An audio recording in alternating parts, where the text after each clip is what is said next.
SSC পরীক্ষায় electron বিন্যাসের থেকে দুই ধরনের কোশ্চেন দেখা যায়। একটা হচ্ছে নর্মাল ইলেকট্রন বিন্যাস আর একটা হচ্ছে ইলেকট্রন বিন্যাসের ব্যতিক্রম। আবার ইলেকট্রন বিন্যাসের ক্ষেত্রে দুই ধরনের ব্যতিক্রম দেখা যায়। একটা হচ্ছে প্রধান যে 2n স্কয়ারের নিয়ম অনুযায়ী ইলেকট্রন বিন্যাস সেখানকার ব্যতিক্রম, আরেকটা হচ্ছে ইলেকট্রন বিন্যাসের ক্ষেত্রে স্পেসিফিকভাবে কপার এবং ক্রোমিয়ামের ব্যতিক্রম। আমরা এই অংশে তোমার ইলেকট্রন বিন্যাসের যে ব্যতিক্রম নিয়ম এই জায়গা থেকে প্রশ্ন আসা এবং নর্মাল ইলেকট্রন বিন্যাস থেকে যে সমস্ত প্রশ্নগুলো আসে সেগুলো দেখার চেষ্টা করব। প্রথমে আসবো আমরা নর্মাল ইলেকট্রন বিন্যাসটা দেখব। দেখো নর্মাল ইলেকট্রন বিন্যাসের ক্ষেত্রে আমরা প্রধান শক্তি স্তর কে, এল, এম, এন এই চারটা শক্তি স্তরে কোনটায় কয়টা করে ইলেকট্রন ধরে সেইটা দেখতে পারি। দেখো আমরা জানি এন এর মান যদি আমরা এখানে কাউন্ট করি, কে এর ক্ষেত্রে এন এর মান 1, এল এর ক্ষেত্রে 2, এম এর ক্ষেত্রে 3, এন এর ক্ষেত্রে 4। এবার আমরা যদি ইলেকট্রন বিন্যাসের নর্মাল নিয়ম অনুযায়ী যাই তাহলে নিয়ম অনুযায়ী গেলে আমাদের নিয়ম হচ্ছে 2n স্কয়ার। 2n স্কয়ারের ক্ষেত্রে এখানে যদি আমি n এর ভ্যালু বসাই, কে শক্তি স্তরে 2টা ইলেকট্রন ধরে, এল শক্তি স্তরে ধরে আমার দেখো 8টা, তারপরে এন শক্তি স্তরে ধরে আমার 18টা, তারপরে দেখো এই এম শক্তি স্তরে 18টা, এন শক্তি স্তরে কত ধরবে তোমার 32টা। তার মানে এইটা হচ্ছে আমার একটা নর্মাল নিয়ম, যেখানে ইলেকট্রন বিন্যাস করলে প্রথম শক্তি স্তরে 2, দ্বিতীয় শক্তি স্তরে 8, তৃতীয় শক্তি স্তরে 18টা ধরার কথা। এই হিসাব অনুযায়ী তুমি যদি ইলেকট্রন বিন্যাস করো মোটামুটি 18 পর্যন্ত যে ইলেকট্রন বিন্যাস সবগুলাই এই নিয়ম মানে আর্গন পর্যন্ত ইলেকট্রন বিন্যাস, আর্গন পর্যন্ত 2n স্কয়ারের নিয়ম মানে, আর্গন পর্যন্ত যদি আমরা ইলেকট্রন বিন্যাস করি তাহলে সেটা 2n স্কয়ারের নিয়ম মানে। সাপোজ ধরো আমি যদি এখন সোডিয়ামের ক্ষেত্রে ইলেকট্রন বিন্যাস করি, সোডিয়ামের ক্ষেত্রে ইলেকট্রন বিন্যাস করলে প্রথম শক্তি স্তরে 2টা, দ্বিতীয় শক্তি স্তরে 8টা।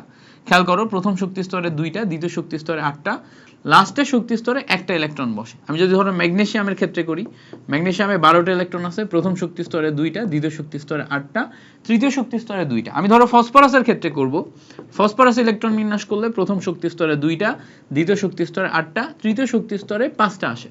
এভাবে তুমি যদি ইলেকট্রন বিন্যাস করো 2n স্কয়ারের যে নিয়ম মানে প্রধান শক্তি স্তরের যে নিয়ম মানে প্রধান শক্তি স্তর, প্রধান শক্তি স্তর মানে কি n এর মান 1, 2, 3, কে, এল, এম, এন এদের নিয়ম অনুসারে আর্গন পর্যন্ত এই নিয়ম মানবে, আর্গন পর্যন্ত এই নিয়ম মানবে। আর্গন ক্রস করে যখনই আমি পটাশিয়ামে যাব তখন আর এই নিয়ম মানবে না। পটাশিয়ামে যখনই আমি যাব, পটাশিয়ামে গেলে এই নিয়ম মানবে না। তাহলে পটাশিয়াম, পটাশিয়াম মানে কি 19, এইটার ক্ষেত্রে তোমার তখন আর এই নিয়ম মানে না, তখন ব্যতিক্রম দেখা যায়। কি কোন নিয়মের ব্যতিক্রম? 2n স্কয়ারের নিয়মের ব্যতিক্রম। তখন তুমি খেয়াল করো 2, 8, তারপরে 8 এর জায়গায় এখানে 9 লিখতে পারবা না। কেন? এখানে 9 লিখলে তো 19টা হয় না, এখানে 9 লেখা যাবে না, তখন এখানে আমার 8ই আসবে, এখানে আসবে 1। কেন এই ব্যতিক্রম হয়? এই ব্যতিক্রমটাকে বলা হয় হচ্ছে আউফবাউ নীতি। তখন আমাদের নিয়ম আসে হচ্ছে n+l এর রুল। তখন আমাদের কোন নিয়ম আসে? n+l এর রুল। n+l এর রুলে আমরা দেখি যে আমাদের ইলেকট্রন বিন্যাসের ক্ষেত্রে একদম নরমাল অরবিটালগুলোর ক্ষেত্রে ইলেকট্রন বিন্যাস আসে কোয়ান্টাম বলবিদ্যা অনুসারে। অরবিটাল কি? অরবিটাল হচ্ছে দেখো আমাদের 4টা অরবিটাল আছে, একটা হচ্ছে s, একটা হচ্ছে p, একটা হচ্ছে d আর একটা হচ্ছে f। আমি যদি প্রথম শক্তি স্তরে যাই তখন আমাদের অরবিটাল মাত্র একটা।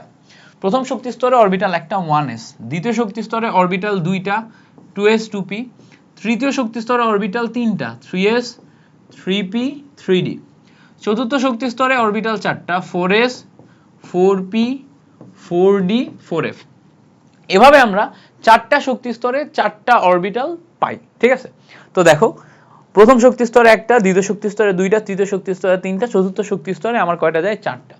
তো এখন এই জায়গাতে n+l এর যে রুল, এই অরবিটালগুলোর ক্ষেত্রে n এর মান আমার এই সামনের মানগুলো n এর মান, এই সামনের মানগুলো হচ্ছে আমার সব n এর মান, আর পরে যে s, s, p এগুলো হচ্ছে আমার l এর মান।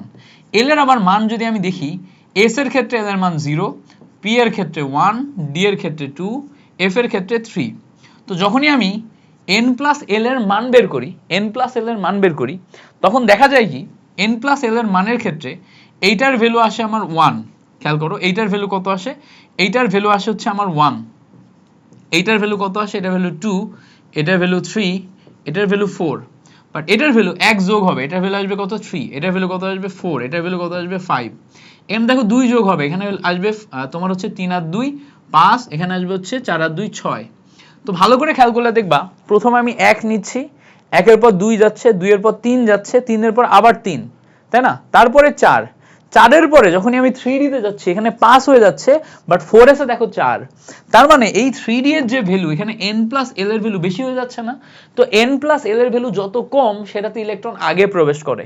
এই জন্য ইলেকট্রন প্রবেশের যে ক্রম, সেখানে আমি প্রথমে 1s পাই, 1s এ সবার আগে ইলেকট্রন প্রবেশ করে, তারপরে 2s পাই, তারপরে 2p পাই, তারপর 3s পাই, তারপর 3p পাই, 3p এর পর 3d তে না যে 4s এ ইলেকট্রন যায়, 4s এ ইলেকট্রন যায়, তারপরে 3d তে যায়। যার কারণে দেখা যাচ্ছে যে এই 3p পর্যন্ত আমার 18টা ইলেকট্রন যে এর পরের ইলেকট্রন যায় 4s এ। তার মানে আমার কি পরবর্তী অরবিটাল চতুর্থ শক্তি স্তরে চলে যায়। তার মানে যখন আমি পটাশিয়ামের ইলেকট্রন বিন্যাস করব, ইলেকট্রন বিন্যাসে ব্যতিক্রম দেখা দিবে। বুঝতে পারছো? তাহলে আমি যখনই পটাশিয়ামের ইলেকট্রন বিন্যাস করব, পটাশিয়ামের ইলেকট্রনে কি হবে? ব্যতিক্রম দেখা দিবে। তাহলে পটাশিয়ামের ইলেকট্রন বিন্যাস করো। ইলেকট্রন বিন্যাস যখন তুমি নরমাল নিয়ম অনুসারে পটাশিয়ামের করবা, ব্যতিক্রম দেখা দেবে। কি ধরনের ব্যতিক্রম দেখা দেবে? দেখো, আমি যদি ইলেকট্রন বিন্যাস করি 1s2 2s2 2p6, তারপরে দেখো 3s1, তারপরে দেখো এই পর্যন্ত আসার পর 3s2, 3s1 না, 3s2, 3s2 এর পর 3p6 আসে। তো ভালো করে খেয়াল করো, 1s2 2s2 2p6, 3s2 3p6, এই পর্যন্ত 18টা গেল। এরপর 3d তে না যে আমাদের ইলেকট্রন চলে যাচ্ছে কোথায়? 4s এ। তাহলে 4s এ কয়টা যাচ্ছে? 2টা ইলেকট্রন যাচ্ছে। তুমি পটাশিয়ামের পর যদি ক্যালসিয়ামের ইলেকট্রন বিন্যাস করো, সেম জিনিস ইলেকট্রন বিন্যাস করলে আমরা এই পর্যন্ত ইলেকট্রন বিন্যাস করলে দেখো, খেয়াল করো, আরে এখানে লক করলাম না। আচ্ছা, দেখো ইলেকট্রন বিন্যাস যখন তুমি করবা, এই জায়গায় খেয়াল করো, এই পর্যন্ত ইলেকট্রন বিন্যাস তোমার সেম হবে, জাস্ট ডিফারেন্স কোথায় হবে? ডিফারেন্স হবে এই লাস্টেরটাই, 4s এ যে তখন তোমার 18 এর পরে 4s এ যে তোমার 2টা ইলেকট্রন থাকবে। তাহলে দেখো মাঝখানে 3d, এইটার n প্লাস l এর ভ্যালু বেশি হয়, এখানে না যে এই যে 4s এ 2টা যাচ্ছে, এটাই হচ্ছে আমার ব্যতিক্রম। তো তোমাদের লেভেলে, এসএসসি লেভেলে আমাদের নর্মাল ইলেকট্রন বিন্যাসের এই যে ব্যতিক্রম নিয়ম, এইটা আমাদের আসে। ভালো করে খেয়াল করো, সবসময় মাথায় রাখবা n প্লাস l এর মান যত কম ইলেকট্রন তত আগে প্রবেশ করে, ঠিক আছে? n প্লাস l এর মান যত কম, অরবিটালের শক্তি তত কম। হ্যাঁ, অরবিটালের শক্তি তত কম, এই কথাটাও মাথায় রাখতে হবে। কখনো কখনো এমসিকিউতে জিজ্ঞেস করে নিচের কোন অরবিটালের শক্তি সবচেয়ে বেশি? n প্লাস l এর মান যত বেশি, অরবিটালের শক্তি তত বেশি, অরবিটালের শক্তি তত কম, ঠিক আছে? তাহলে n প্লাস l এর মান যত বেশি, অরবিটালের শক্তি তত বেশি, এটাও আমাদের মাথায় রাখতে হবে যে n প্লাস l এর মান যত বেশি, অরবিটালের শক্তি তত বেশি। আচ্ছা, যদি আমরা ইলেকট্রন আগে প্রবেশ করবে, n প্লাস l এর মান যত কম হবে, ইলেকট্রন তত আগে প্রবেশ করবে। যদি আমার n প্লাস l এর মান কখনো সমান হয়, n প্লাস l এর মান যদি কখনো আমাদের সমান হয়, তাহলে সমান হলে আসলে কি ঘটবে? সমান হলে n এর মান যার কম, খেয়াল করো, n এর মান যার কম ইলেকট্রন সেটাতে আগে প্রবেশ করবে। তাহলে n এর মান যার কম সেইটাতে আমাদের ইলেকট্রন আগে প্রবেশ করে। তাহলে n প্লাস l এর মান যদি কখনো সমান হয়, তাহলে n এর মান যার কম সেটাতে ইলেকট্রন কি হয়? আগে প্রবেশ করে। বুঝতে পারছো? যার n এর মান কম সেটাতে ইলেকট্রন আগে প্রবেশ করে, ইলেকট্রন তত আগে প্রবেশ করে। তো n এর মান যার কম সেটাতে ইলেকট্রন আমাদের আগে প্রবেশ করছে, এই কথাটা আমাদের মাথায় রাখতে হবে। তো এই কথাটা আমরা মাথায় রাখলাম, রাখার পরে আমরা এইটা অনুযায়ী এখন ইলেকট্রন বিন্যাস করতে পারবো। ওকে, ইলেকট্রন বিন্যাস করতে পারবো। তো আসো আমরা এখন এইটা অনুযায়ী র্যান্ডম যে কোনো ইলেকট্রন বিন্যাস করি। সাপোজ ধরো আমরা এখন স্ক্যান্ডিয়ামের ইলেকট্রন বিন্যাস করব। স্ক্যান্ডিয়াম ইলেকট্রন কয়টা আছে? 21টা। তো প্রথমে তুমি 1s এ 2টা ইলেকট্রন দিবা, তারপর 2s এ 2টা ইলেকট্রন দিবা, তারপর 2p তে কয়টা যাবে? 6টা।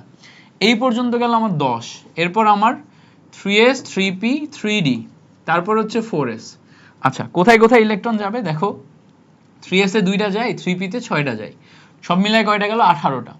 এবার 3d এবং 4s এর মাঝখানে কোনটাতে আগে ইলেকট্রন যাবে? উত্তর হচ্ছে 4s এ। 4s এ 2টা যদি দিয়ে দাও তাহলে কত আসছে? 4s এ 2টা দিলে আমার টোটাল মিলে ইলেকট্রন আসতেছে হচ্ছে 20টা, তাই তো? টোটাল মিলে 20টা। তাহলে 21টার মধ্যে 20টা হয়ে গেছে। তখন 3d তে কয়টা আসে? 3d তে আসে হচ্ছে একটা। আচ্ছা, আমি যদি ভ্যানাডিয়াম যাই, স্ক্যান্ডিয়াম 21, ভ্যানাডিয়াম 22, টাইটানিয়াম 23, তাই না? তো আমি যদি ভ্যানাডিয়াম যাই, স্ক্যান্ডিয়াম 21, টাইটানিয়াম 22, ভ্যানাডিয়াম 23, তো আমি যদি ভ্যানাডিয়াম 23 এ যাই, এটার ইলেকট্রন বিন্যাস করলে কি আসবে? 1s2 2s2 2p6, তারপর 3s2 3p6, এই 3p6 পর্যন্ত মুখস্থ রাখবা 18টা ইলেকট্রন। এরপরে দেখো 3d এবং 4s, এখানে যখন যাবে তখন 4s এ দুইটা আগে যাবে, তাহলে 18 2 20, দেখো এখানে 23 এর এখানে যাবে 3টা, তাহলে দেখো 3d তে 3টা গেল। এবার প্রশ্ন হচ্ছে, আপনি বললেন যে সবচেয়ে গুরুত্বপূর্ণ হচ্ছে কপার আর ক্রোমিয়ামের ইলেকট্রন বিন্যাস, সেইটা কিসের ব্যতিক্রম? দেখো কপার এবং ক্রোমিয়াম এই দুইটা হচ্ছে আমাদের সবচেয়ে বেশি ব্যতিক্রম। কপার এবং ক্রোমিয়াম এই দুইটা হচ্ছে সবচেয়ে বেশি ব্যতিক্রম, এই দুইটা একদম মুখস্থ রাখতে হবে। সবচেয়ে বেশি ব্যতিক্রম কোনটা? এই দুইটা। এই দুইটা কিসের ব্যতিক্রম? দেখো সবসময় মাথায় রাখবা, ডি অরবিটালের ক্ষেত্রে যদি 5টা ইলেকট্রন থাকে আর 10টা ইলেকট্রন থাকে, তাহলে এই অরবিটালটা সুস্থিত অবস্থা লাভ করে। নাম কি? সুস্থিত অবস্থা। যদি আমরা ডি অরবিটালে 5টা 10টা ইলেকট্রন বসাই, তখন তারা সুস্থিত অবস্থা লাভ করে। ডি অরবিটালে কয়টা ইলেকট্রন? 5টা 10টা। তো ডি অরবিটালে 5টা ইলেকট্রন লাভ করাইতে পারলে সেটা সুস্থিত অবস্থা। এটাকে বলে সুস্থিত অবস্থা বা সুস্থিত অরবিটাল। কি? সুস্থিত অবস্থা বা সুস্থিত অরবিটাল। এই সুস্থিত অরবিটাল লাভ প্রত্যেকটা সময় ডি অরবিটাল করতে চাই। এর জন্য যদি কখনো আমরা D4 অবস্থা পাই, এই D4 অবস্থা হচ্ছে সুস্থিত না, এটা আনস্টেবল একটা অরবিটাল। সে কি করে? ডি অরবিটালে যখন 4টা ইলেকট্রন থাকে, তখন সে কি করে? সে ডি অরবিটালে 4টা না নিয়ে সে D5 অবস্থায় যাইতে চায়। ডি অরবিটালে সেম ভাবে যদি ডি 4টার পরিবর্তে 9টা থাকে, এই 9টার পরিবর্তে সে 9টা না রেখে সে D10টায় যাইতে চায়। এখন সে যদি D10টায় যাইতে চায়, D10টায় যাইতে চায়, কই থেকে ইলেকট্রন নিয়ে যাবে? আমরা মাথায় রাখবো যে 3d এবং 4s এই দুইটা অরবিটালের মধ্যে আমি যদি শক্তি পার্থক্য দেখি, এইটা শক্তি হচ্ছে 4 আর এটা শক্তি হচ্ছে 5, তাই না? 3 আর 2 5, তো একটা 4 একটা 5। এদের মাঝখানে শক্তি পার্থক্য খুব কম, এদের মাঝখানে শক্তি পার্থক্য খুব কম, এদের মাঝখানে শক্তি পার্থক্য কম। তো যেহেতু এদের মাঝখানে শক্তি পার্থক্য কম, এই জন্য ডি অরবিটাল সুস্থিত অর্জনের জন্য, এখানে ধরো আমার 4 আছে আর এখানে আছে 2, তো ডি অরবিটাল সুস্থিতি অর্জনের জন্য এখান থেকে একটা ইলেকট্রন এখানে নিবে, নিয়ে এখানে 5 বানাবে আর এখানে বানাবে হচ্ছে 1। তো এইটা কেন সম্ভব? এই দুইটা থেকে একটা ইলেকট্রন এখানে নিয়ে আনবে, নিয়ে এনে এখানে 5 এখানে 1 তৈরি করবে। এটা কেন সম্ভব? এটা এই কারণে সম্ভব কারণ এদের মাঝখানে আমাদের শক্তি পার্থক্য কম হবে। এদের মাঝখানে কি? শক্তি পার্থক্য কম।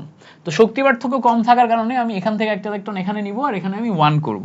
তো দেখো আমি যদি এখন ক্রোমিয়ামের ইলেকট্রন বিন্যাস করি, ধরো আমি এখন ক্রোমিয়ামের ইলেকট্রন বিন্যাস করতে চাচ্ছি। ক্রোমিয়ামের ইলেকট্রন বিন্যাসে নরমাল 1s2 2s2 2p6, তারপর 3s2 3p6, এই পর্যন্ত গেল আমার 18টা ইলেকট্রন। আচ্ছা 18টা ইলেকট্রন। এরপরে খেয়াল করো 3d এবং 4s, 3d এবং 4s ভালো করে খেয়াল করো, এই পর্যন্ত 18। 18 পর ভালো করে খেয়াল করলে দেখবা 4s এ কয়টা ইলেকট্রন যাওয়ার কথা? 4s এ যাওয়ার কথা হচ্ছে 2টা, তাহলে 18 আর 2 কত যায়? 20।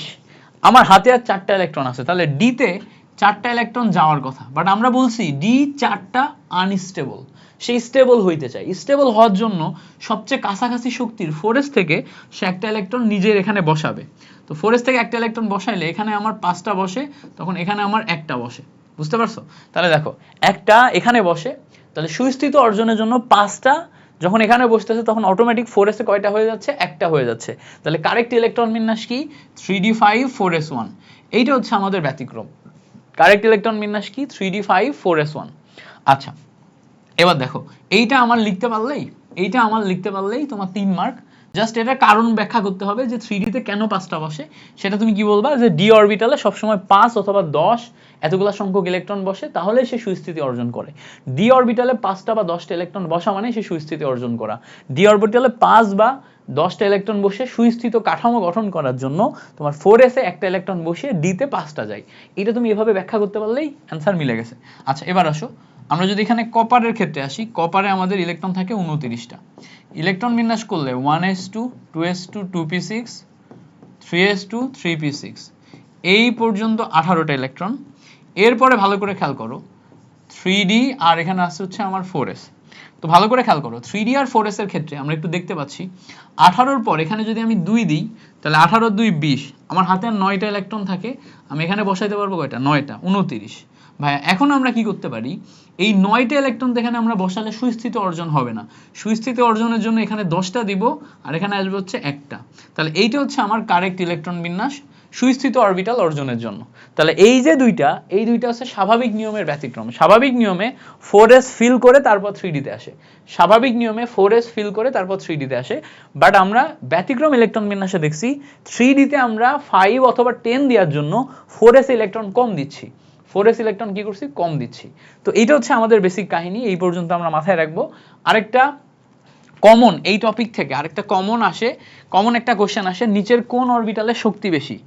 দেখো একটা কমন টাইপের কোশ্চেন আসে, নিচের কোন অরবিটালের শক্তি বেশি, অরবিটালের শক্তি বেশি, এই টাইপের প্রশ্ন প্রচুর আসতে দেখা যায়। তো ধরো আমাদের এখানে এরকম অরবিটাল দিছে, অরবিটাল কি দিছে, ধরো আমাদের দিছে 2p 3d 4s তারপর হচ্ছে 4p, এরকম কয়েকটা অরবিটাল দিছে। তো কোন অরবিটালের শক্তি বেশি, বেশি মানে কি, আমরা বলছি যে n প্লাস l এর মান যত বেশি, মান যত বেশি শক্তি তত বেশি, আমরা এভাবে দেখছি না, শক্তি তত বেশি। তো এখানে আমাদের n প্লাস l এর মান কাউন্ট করতে হবে। তো দেখো আমরা জানি s p d f, এখানে মান হচ্ছে 0 1 2 3, তো এখানে দেখো p এর মান 1, তো 2 আর 1 মিলে এখানে আমার শক্তি কত আসে, 3 আসে। এখানে দেখো d এর মান কত 2, 3 আর 2 মিলে আমার শক্তি আসে 5। এখানে দেখো 4 আর s এর মান 0 মিলে আমার শক্তি আসে 4, আর এখানে ভালো করে খেয়াল করো p এর মান 1, 4 আর 1 মিলে 5 আসে। তাহলে সবচেয়ে বেশি শক্তি কার, সবচেয়ে বেশি শক্তি 5। এবার 5 যখন শক্তি আমার বেশি, তখন ভালো করে খেয়াল করো দুইটা শক্তি আমার সমান হয়ে গেছে। এখন বলো এই দুইটার মধ্যে শক্তি কার বেশি হবে। যদি আমার কোনো কারণে n প্লাস l এর মান সমান হয়ে যায়, n প্লাস l এর মান সমান হয়ে যায়, তখন n এর মান যার বেশি তার শক্তি বেশি, n এর মান যার বেশি তার শক্তি বেশি, n এর মান যার বেশি, ঠিক আছে, যার বেশি, n এর মান যার বেশি তার শক্তি বেশি। তো এখানে আমার n এর মান কার বেশি আমি দেখতে পাচ্ছি, n এর মান আমি দেখতে পাচ্ছি বেশি হচ্ছে আমাদের 4p, আর 3d এর মধ্যে 4 এর n এর মান বেশি, তার মানে 4p অরবিটাল এটাই হচ্ছে আমাদের শক্তি সবচেয়ে বেশি। কোন অরবিটালে, 4p অরবিটালে আমাদের শক্তি বেশি। সো এই পর্যন্ত যদি আমরা বুঝতে পারি, তাহলে আমাদের এই টপিক থেকে ইলেকট্রন বিন্যাসের ব্যতিক্রম নিয়ম থেকে এমসিকিউ সিকিউ সব টাইপের জিনিসই আমরা ক্লিয়ার করে ফেলছি। এমসিকিউতে যেগুলো আসে সেগুলো আমরা পারবো, সিকিউতে যেগুলো আসে সেগুলো আমরা পারবো। সো আশা করি পুরো ব্যাপারটা তোমার মাথার ভিতরে একদম A to Z ঢুকে গেছে, 100% গ্রিপে চলে আসছে। এইটুকু বারবার রিভিশন দাও, এর ভিতর থেকেই তুমি এসএসসি পরীক্ষায় প্রশ্ন পাবা। জাস্ট উদ্দীপকটা তোমার বুঝতে হবে, উদ্দীপক বুঝলে এখান থেকেই তুমি প্রশ্ন পাবা। Okay, thank you so much for watching this video. তোমার সাথে আবার পরবর্তী টপিকে এখনই দেখা হচ্ছে।